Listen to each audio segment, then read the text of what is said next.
All right, let's get practicing in QuickBooks Online. Grab the link below in the description so that you can follow along.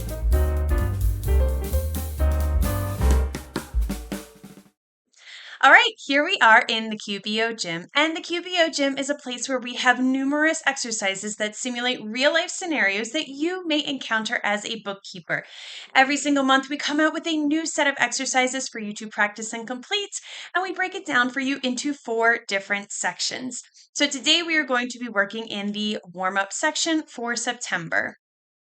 At the top here is a video that talks about what's going on in Craig's world that month. He is our fictitious business owner. Below that, we have an interactive quiz to talk about what you just learned in the video. And then further down are all of the exercises within that section. So today we are going to practice processing a customer refund. You will need to be in the same session of the sample company that you used in the previous exercise. If you have not done that one yet, go ahead and click on the link on the top right corner of the screen. That will take you to that exercise. Complete that one and then come back to this one. So our scenario today, if you remember in the previous exercise, John Melton forgot that he already made a payment on his invoice. He sent a payment for the entire amount of the invoice, resulting in an overpayment of $300. So John has requested that we send him a refund. In this exercise, we are going to just assume that we use the bill pay feature at Craig's Bank to send a check to John. All right. So to get started, let's take a look at John's account first. From the left nav bar, we are going to select Customers and Leads and then click on Customers. So here I am in the sample company. This is the last page that I left off of from the previous exercise since we are in the same session of the sample company, and that's why it looks this way. So let's take a look at John's account. Here in the left nav bar, here is the customer and leads. Hover over that and then click on customers. And you will see the list of customers appear. Now we need to find John, so let's scroll down to find him and then click on it. So if you scroll down, you will see John Melton. Click on his name and you will see his customer profile appear. Because we are in the same session of the sample company from the previous exercise, we had used the type field to filter out for the invoices, so QBO leaves that filter on. We just need to change it now so that we can see all of the activity in his account. So to do this, in the type field, go ahead and select all transactions. So here's the type field, click on the arrow, and then you're going to select all transactions, and you will see the 3 here. Let's take a look a little bit closer at what happened. So John had a $750 invoice, which was that invoice that 1007. He made a payment at some point for $300, which was going towards that invoice.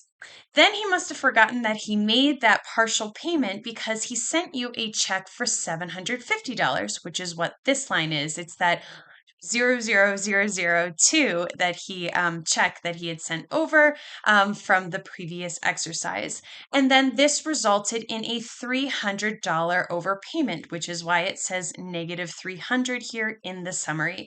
It's that credit, you can see it here, that $300 credit that QBO has figured out based on what happened when we put in the receive payment from the previous exercise for $750.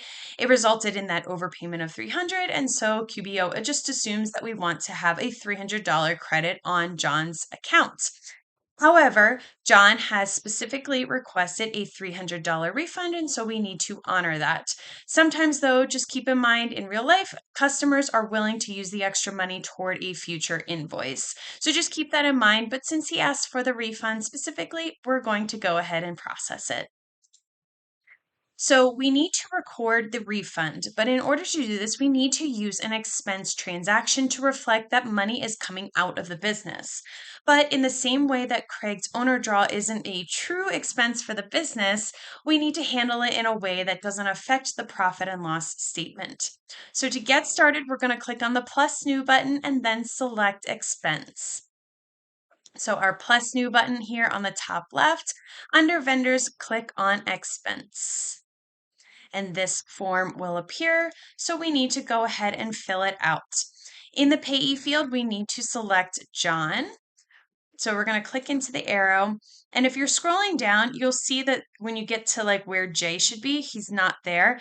And that's because they have vendors and customers here for the expense form. So they have all the vendors listed first. So you just need to scroll down further to get to the customers. And there is John. So go ahead and click on that. When we recorded the overpayment, QBO automatically created that credit on John's account, as we saw before. But behind the scenes, it actually subtracted money from the accounts receivable account. So with this expense, we need to add it back to that particular account. So let's fill out the rest of the form. In the payment method field, we're going to select check because that is how we are paying John back. So go ahead and select check. The reference number, we're going to leave it blank for the purposes of this exercise. In a real life scenario, the bank may give you a number to include here because we are assuming that we are using that bill pay feature from Craig's bank. So let's just highlight over that to print and go ahead and delete that. In the category field, we are going to select accounts receivable because again, we said that money is subtracted, QBO subtracted the money from the accounts receivable account. So we need to add it back to that specific account. So in the category field, if you click into it 2 times, you can start typing in account. For account, oh, it would help if I spelled it correctly. Account, there we go. Accounts receivable is the one we want, not accounts payable, but accounts receivable. So go ahead and click that. The amount that we are going to put here is $300 because that is what the credit, the overpayment was. So $300 because that is what is going back to him. If you tab over, you will see that the amount has changed here to $300. And now we're just going to go ahead and save and close this expense. So here is the green button, click on save and close.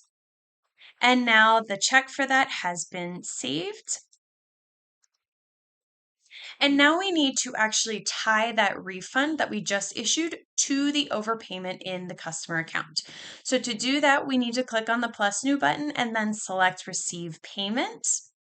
So here's that plus new button. Go ahead and click on that. Under customers, select receive payment. And this form will appear. We're going to click on his name again in the customer field. So click on the arrow here, and then you can scroll down to John's name. Also, you can always just click into the field and start typing in the name for it to populate, for results to populate. So either way, either method is totally fine.